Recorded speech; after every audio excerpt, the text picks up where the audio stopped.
Selamat datang di channel Pemuja Malam. Jangan lupa like, share, and subscribe ya. Terima kasih.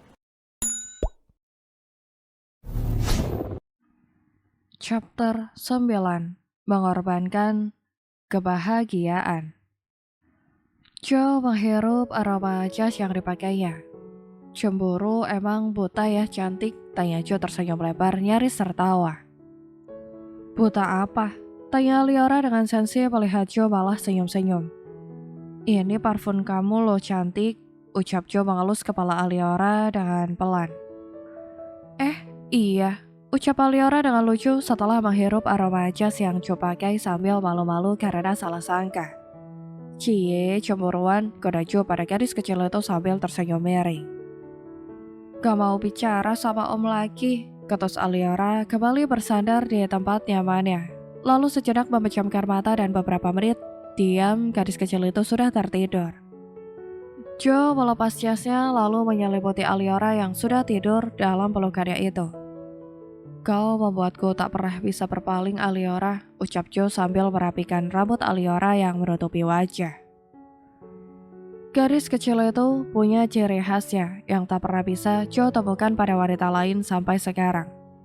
Aliora memang manja tapi dia penyayang, pemarah tapi mudah memaafkan, dan jahat tapi punya rasa kasihan. Semua hal itu membuat Joe seolah terikat dengan pesonanya itu. Astaga, ngeri Joe yang akan kembali mengecup gadis kecil itu tapi malah teringat Aliora yang baru saja mencekik. Bahkan menampar ketika Joe mengecupnya. Mantap sayang, bangga Joe dengan cara perlindungan Aliora terhadap dirinya. Dan Joe pun tidak menyalahkan gadis kecil itu karena memang dia yang salah tak bisa mengendalikan diri. Galak sekali ternyata, kekeh geli Joe yang malah terfikir bagaimana cara minta jatah pada bocil galak yang suka ngambek ini. Gumam Aliora dalam tidurnya semakin menyusup ke pelukan Joe mencari kenyamanan. Segampang itu ya mata ini tidur, Joe menyentuh pelupuk mata Aliora yang tertutup rapat itu. Kadang Joe heran dengan Aliora yang bisa tidur dalam posisi apapun. Jika matanya terpejam sejenak, pasti dia tertidur. Walaupun dalam posisi duduk, berbeda dengan Joe yang bahkan sudah dalam posisi baik pun, tetap tak bisa tidur. Sekarang Joe hanya tinggal mencari waktu yang tepat untuk memberitahu Aliora tentang dirinya tanpa menutupi apapun lagi. Tapi apakah kau bisa menerimanya nanti cantik? Bahkan Joe sendiri merasa ragu akan hal itu. Sebelum sampai di rumah, Aliora, Joe meminta krim penghilang memar pada bodyguard-nya. Bahkan foundation untuk menyamarkan luka di sudut bibirnya, agar nanti Daddy dan Mommy Aliora tak bertanya banyak hal. Joe menggendong Aliora yang masih tertidur sangat nyenyak itu memasuki rumah mewah bernuansa Eropa itu. Joe, senyum hangat Daddy yang menuruni tangga bersama istrinya. Daddy, ini Aliora, dia sudah tertidur, ucap Joe menghampiri Daddy yang berhenti di anak tangga terakhir. Antarlah ke kamarnya, apa aku yang sudah tua ini masih kau suruh untuk menggendong putriku? Jawaban menggoda sang ayah itu pada calon menantunya.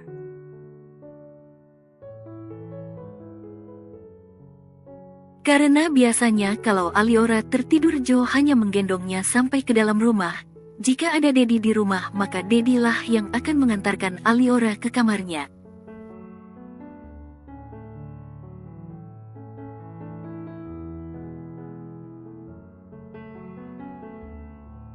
Tapi Daddy, sangga Joe belum sempat beralasan Daddy Aliora sudah menjawab. Cepat Joe, Daddy tunggu di meja makan. Ucap Daddy menepuk pundak Joe lalu berjalan pergi bersama istrinya menuju meja makan dengan senyum menggoda mereka.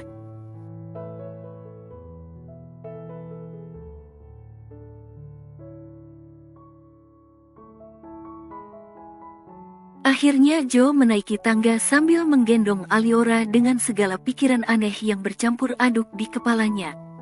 Setelah Joe menidurkan Aliora di kamar, dia kembali menutup pintu kamar Aliora dengan perasaannya yang tiba-tiba deg-degan saat akan menemui orang tua Aliora.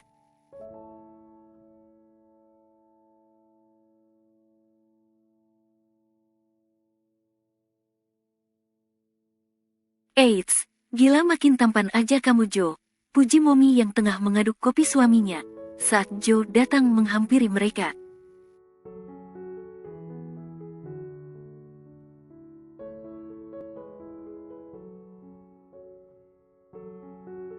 Iyalah, perawatan mahal, tambah Dedi saling tatap dengan istrinya lalu tertawa ngakak menertawai Jo yang rela melakukan apa saja demi Aliora.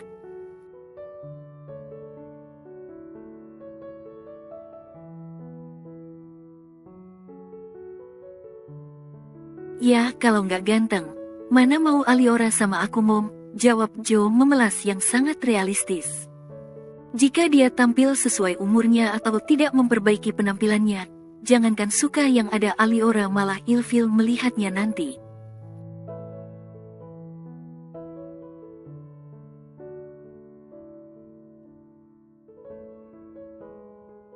Ya, tapi enggak 10 tahun lebih muda juga, ledek Dedi yang merasa cukup heran dengan Jo. Bisanya pria 30-an tampil seperti 20-an tapi Jo tidak terlihat norak seperti orang tua yang kemuda-mudaan.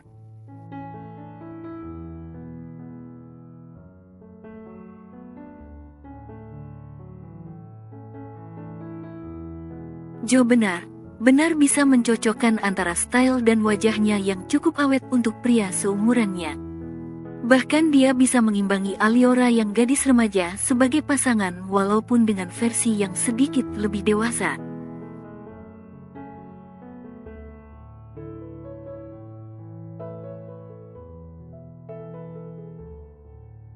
Ya mau gimana lagi Dad, aku tak punya cara lain, jawab Jo apa adanya sambil tersenyum menatap kedua orang tua Aliora.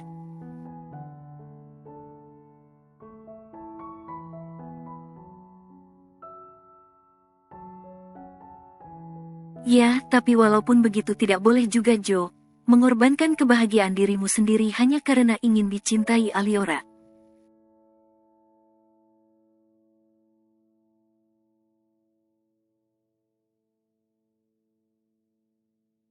Ucap Momi yang sangat tahu, bahkan menjadi saksi betapa beratnya perjuangan Jo mengubah dirinya selama ini agar pantas bersanding dengan putrinya.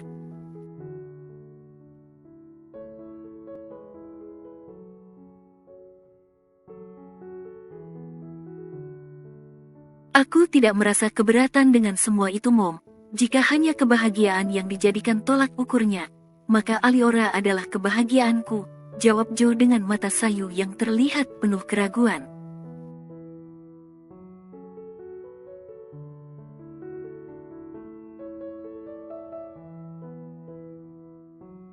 Baiklah Jo, kami mendukungmu. Tapi Dedi harap kau tidak menyembunyikan identitas rahasiamu pada Aliora dalam waktu yang lebih lama lagi.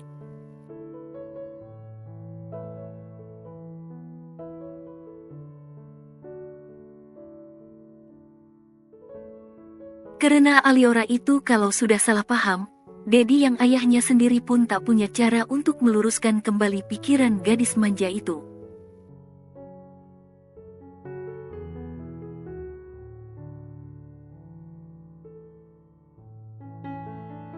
Ucap Dedi yang sudah mulai memberi peringatan kepada Jo.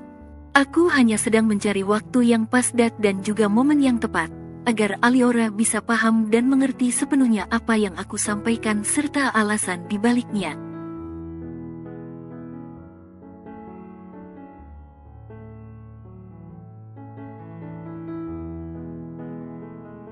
Jawab Jo yang sebenarnya memang jauh lebih takut lagi kalau Aliora salah paham dan tiada maaf untuknya. Ya udah Mom, Dad, aku pulang dulu, ucap Jo sopan setelah meminum beberapa teguk kopinya.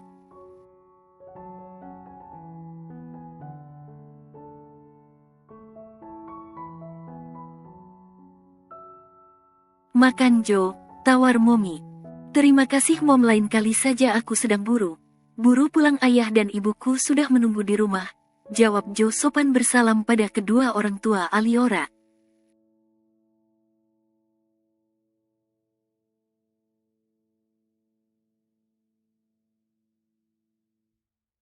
Setelah kepergian Jo, kedua orang tua Aliora yang tinggal berdua itu saling tatap lalu terkekeh dengan pikiran sefrekuensi mereka.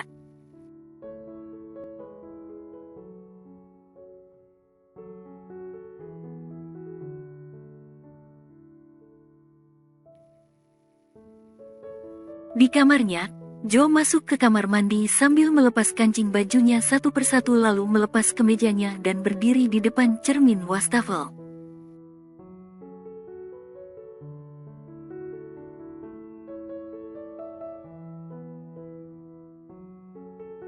Bocil yang ganas. Senyum geli Joe menatap bekas gigitan gadis manja itu di tubuhnya merasa ngeri. Ngeri sedap membayangkan gadis kecil berpipi tembem itu.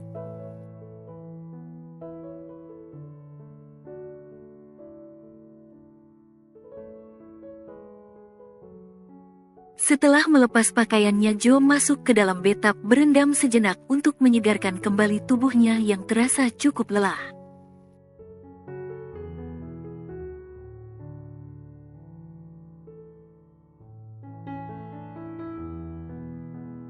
Sesekali Joe tersenyum setiap di pikirannya terlintas wajah Aliora dengan segala sifatnya apalagi saat merajuk.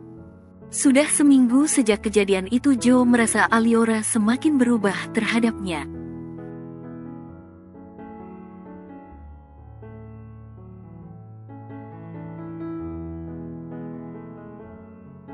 Bahkan Aliora tak lagi menjadikan Joe tempat pulang seperti dulu, tapi sekarang Aliora bersikap biasa.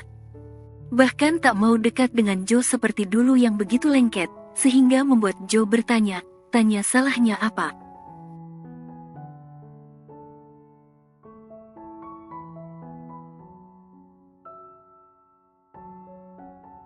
Mungkin karena sekarang Ara tahu kalau kalian saling ada rasa, makanya dia menjaga batasan layaknya sepasang kekasih. Jelas Rich yang tengah menyetir itu saat Joe bercerita padanya.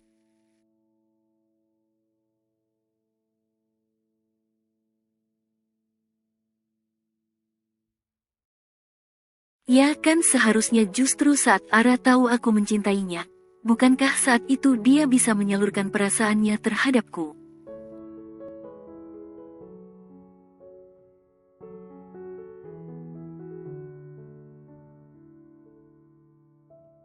Bermanja dan melakukan apapun aku akan menerimanya dengan senang hati, tidak seperti dulu lagi aku harus menjaga batasan agar tak menodainya.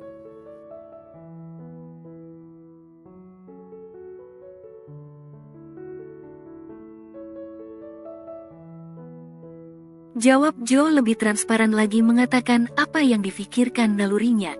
Astaga, jadi kau ingin menodainya? Bentak Rich seketika menghentikan mobilnya di pinggir mendengar jawaban Joe.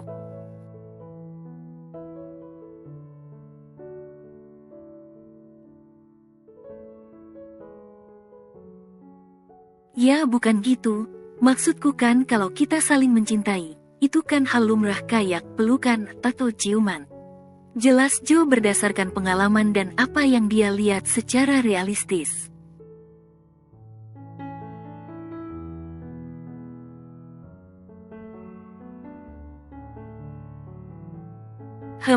Kau lupa kalau yang kau cintai itu gadis kecil bukan wanita dewasa Joe. Dia akan merasa dilecehkan saat kau bersikap seperti itu.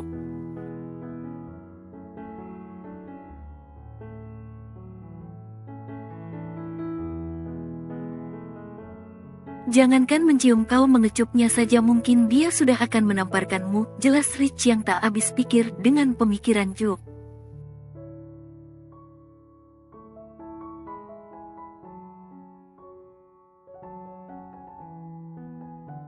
Tapi cukup wajarlah dia sudah terlalu lama menutup hati untuk wanita sehingga dia menjadi bingung harus bersikap seperti apa pada kekasih.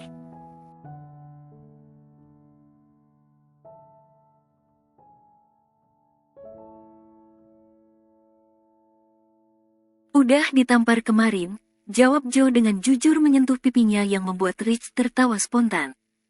Karena itulah dia menjauhimu, karena dia merasa kau menganggapnya sebagai pemuas. Jawab Rich yang membuat Joe langsung ketir.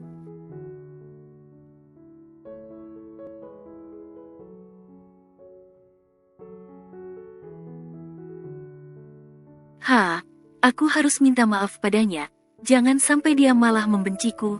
Joe meminta Rich untuk putar balik agar mengantarkannya ke sekolah Aliora.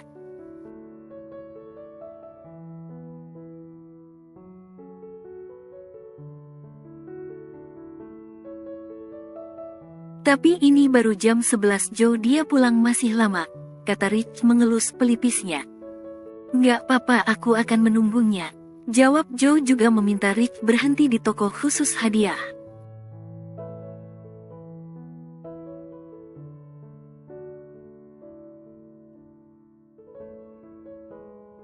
Astaga, sebucin apa dia nanti pada istrinya. Geleng kepala Rich menatap bos sekaligus temannya yang sudah berjalan masuk ke toko hadiah itu.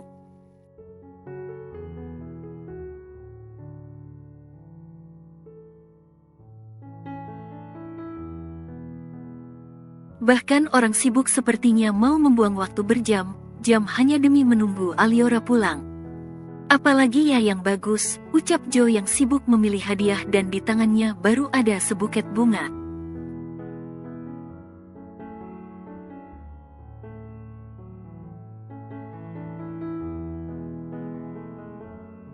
Om, ngapain kesini? Tanya Aliora judes menghampiri Joe yang berada di toko hadiah di jam kerja dan untuk siapa dia membeli bunga.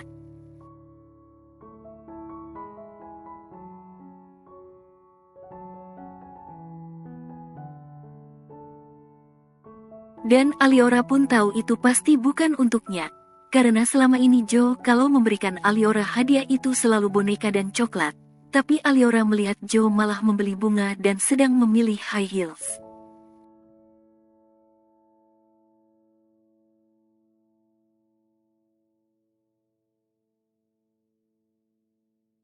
Beli hadiah, jawab Joe tak kalah judes saat melihat Aliora juga tengah membeli hadiah untuk seorang pria, bahkan di tangannya sudah ada topi.